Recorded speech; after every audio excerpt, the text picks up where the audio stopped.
Assalamualaikum warahmatullahi wabarakatuh. Kita bertemu lagi di channel Inspirasi Oktara.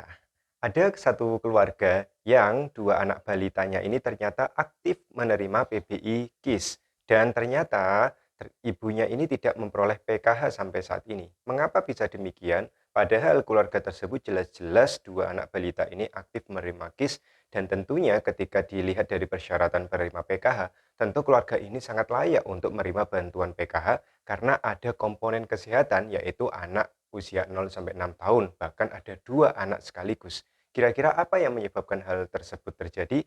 Mengapa tidak juga mendapatkan bantuan PKH? Oke, kita akan membahas hal tersebut di kesempatan kali ini. Tetapi sebelumnya, izinkan saya untuk mengucapkan terima kasih kepada para subscriber dari channel Inspirasi Oktara. Terima kasih atas dukungan Anda, karena tanpa dukungan Anda, channel ini tidak bisa berkembang lebih baik lagi di masa yang akan datang.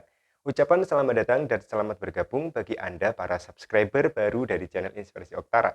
Anda berada di channel yang tepat karena channel ini disampaikan langsung oleh SDM Pendamping Sosial dari Kementerian Sosial Republik Indonesia. Oleh karena itu, jangan lupa aktifkan notifikasi di HP Anda agar informasi terbaru yang saya bagikan di channel Inspirasi Oktara bisa Anda ketahui segera secara real time tentunya. Oke, tanpa perlu bertele-tele lagi. Terkait dengan salah satu pertanyaan dari subscriber dari channel Inspirasi Oktara. Keluarga ini ternyata memiliki dua anak balita ya, usia 0 sampai 6 tahun ya. Anak balita ini dua-duanya ternyata aktif ya di DTKS sebagai penerima PBI atau KIS. Nah, dengan kata lain, otomatis mereka ini memperoleh bansos berupa Kartu Indonesia Sehat berasal dari program bantuan iuran ya yang ditanggung oleh pemerintah, yaitu akses kesehatan secara gratis, baik itu ketika memeriksakan diri di puskesmas ataupun di rumah sakit daerah. Ternyata meskipun dua anak balitanya ini aktif menerima KIS dan masuk di TKS, tapi nyatanya hingga sampai saat ini keluarga ini tidak memperoleh bantuan program Keluarga Harapan ya. Ibunya lapor, ibunya pengaduan ke channel Inspirasi Utara, sampai saat ini keluarganya tidak menerima bantuan PKH. Mengapa bisa demikian? Padahal jelas-jelas keluarga ini memiliki komponen yaitu komponen kesehatan berupa anak 0 sampai 6 tahun, bahkan dua orang anak sekaligus. Mengapa kok tidak dipilih sebagai penerima PK hingga saat ini? Oke, saya akan menjelaskan terkait hal ini. Bagi Anda yang mengalami hal sama, Anda harus memperhatikan informasi yang saya sampaikan. Semoga informasi yang akan saya sampaikan ini bisa memberikan petunjuk kepada Anda dan sekaligus memberikan pandangan ya agar Anda tidak pesimis tentunya untuk ke depan. Jadi seperti ini.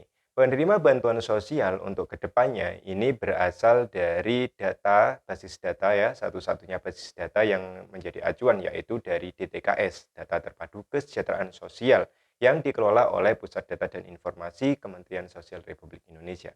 Nah, dari DTKS ini tentunya DTKS ini kan melalui proses yang cukup panjang ya, mulai dari pengajuan baik itu melalui musyawarah desa atau kelurahan, ataupun juga pengajuan mandiri melalui aplikasi Usul Sangga. Nah, setelah adanya proses verifikasi, validasi, hingga disetujui oleh Kementerian Sosial Republik Indonesia, maka nama-nama yang beruntung dan terpilih ini tentunya lolos sebagai anggota di dalam data terpadu kesejahteraan sosial tersebut atau masuk ke dalam DTKS. Dan ketika sudah masuk ke DTKS, maka pemerintah yang akan memberikan bantuan sosial ini mudah untuk melacak nama-nama yang layak untuk memperoleh bantuan sosial. Karena di dalam sistem DTKS sendiri, orang-orang yang terpilih adalah masyarakat yang dianggap kurang mampu atau prasejahtera. Sehingga seperti misalnya Kementerian Kesehatan yang ingin memberikan bantuan PBI KIS ya, ini tentunya langsung memilih ke orang-orang yang ada di DTKS. Dan mereka-mereka yang terpilih berarti adalah mereka-mereka yang beruntung mendapatkan bantuan subsidi ya berupa layanan kesehatan gratis dari Kementerian Kesehatan. Termasuk juga salah satu subscriber yang mengadukan kepada channel Inspirasi Oktara tersebut, yaitu dua anak balitanya ini aktif ya masuk ke dalam penerima PBI JKN atau KIS. Nah, dengan kata lain bagi ibu tersebut ya yang mengadukan dua anaknya ini aktif menerima PBI JKN atau KIS, maka secara otomatis beliau ini sudah ada data keluarganya sudah masuk ke dalam DTKS. Itu adalah kabar yang positif yang tentunya harus disyukuri oleh keluarga tersebut. Tetapi mengapa bantuan sosial yang diterima hanya seputar KIS saja atau hanya sebatas KIS ya dari program bantuan iuran atau PBI, mengapa kok tidak sekaligus menerima PKH? Ya mungkin tujuannya seperti itu. Perlu Anda ketahui bahwa penerima PKH maupun BPNT ini juga yang sangat menyenangkan tentunya, datanya ini juga diambil dari DTKS, yaitu Data Terpadu Kesejahteraan Sosial. Apalagi penyelenggara program keluarga harapan maupun BPNT ini langsung dari Kementerian Sosial Republik Indonesia. Untuk itu, bagi nama-nama yang sudah masuk ke dalam DTKS, apalagi sudah aktif untuk penerima PPJKN, maka otomatis peluangnya ini lebih besar ya daripada mereka-mereka yang belum sama sekali masuk ke dalam DTKS, termasuk ibu tersebut. Ibu yang anaknya ini, dua anak balitanya ini sudah aktif ya, aktif di DTKS dan juga aktif menerima PPI atau JKN atau KIS. Maka bagi ibu yang sudah aktif ada di DTKS, dan Anda tentunya memiliki komponen berupa komponen kesehatan yaitu anak 0 sampai 6 tahun tersebut, maka teruslah berdoa dan semoga ke depan Anda bisa dipilih oleh Kementerian Sosial Republik Indonesia untuk menerima program Keluarga Harapan. Jadi seperti itu. Dan yang perlu Anda catat dan selalu Anda ingat, tidak semua masyarakat atau tidak semua orang yang berada di DTKS yang aktif datanya tidak ada masalah di DTKS ini semuanya bisa memperoleh bantuan sosial ya. Tidak semua orang yang ada di DTKS ini bisa langsung menerima bantuan sosial baik itu BPNT maupun PKH. Jadi, siapakah mereka yang memperoleh PKH atau BPNT?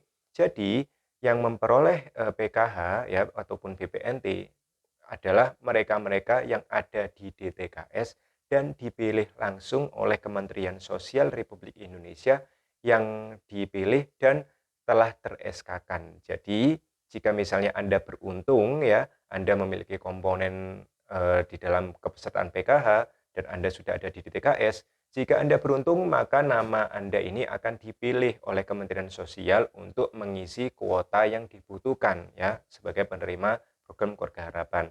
Nah, nama yang dipilih ini nantinya akan dituangkan atau dicantumkan ke dalam SK ya, surat ketetapan calon penerima bantuan sosial PKH untuk periode salur berikutnya. Misalkan untuk periode salur tahap 1 tahun 2023. Seperti itu ya. Jadi tidak serta-merta meskipun Anda ada di DTKS, Anda berhak menerima bantuan PKH misalnya. Tidak seperti itu. Jadi sekali lagi, meskipun nama Anda ada di DTKS, maka nama Anda harus dipilih oleh Kementerian Sosial yang di-SK-kan. Jadi KPM PKH adalah mereka-mereka yang namanya ada di DTKS, namanya valid, tidak ada masalah dengan Dukcapil, dan dipilih langsung oleh Kementerian Sosial Republik Indonesia yang namanya ini tercantum dalam SK penetapan calon penerima dan tentunya nantinya ada di data bayar. Jadi seperti itu ya. Bagi Anda sekali lagi, subscriber dari channel Inspirasi Oktara yang memiliki masalah sama, anaknya sudah aktif menerima PPI atau JKN, tetapi mengapa belum mendapatkan bantuan PKH, tetap bersabar dan teruslah berdoa. Semoga untuk ke depan Anda bisa dipilih oleh Kementerian Sosial Republik Indonesia untuk menjadi penerima PKH selanjutnya. Seperti itu ya. Jadi, karena penerima PKH ada 10 juta setiap periode salurnya, misalkan di tahap pertama sudah terpenuhi kuota 10 juta, lalu untuk persiapan tahap kedua, ternyata ada sejumlah 500.000 orang yang tergraduasi. Mungkin karena ada yang meninggal, ada yang sudah lulus anaknya, ada yang sudah tidak memiliki komponen, atau ditemukan sudah sejahtera. Maka 500.000 orang ini nantinya akan diambilkan dari orang-orang yang ada di DTKS dan memenuhi syarat, misalnya memiliki komponen dan yang lain sebagainya. Jadi sistemnya adalah antri. Seperti itu ya. Semoga informasi ini jelas dan terus dukung perkembangan channel Inspirasi Oktara agar channel ini bisa berkembang lebih baik lagi di masa yang akan datang. Terima kasih atas perhatian Anda. Saya akhiri. Wassalamualaikum warahmatullahi wabarakatuh.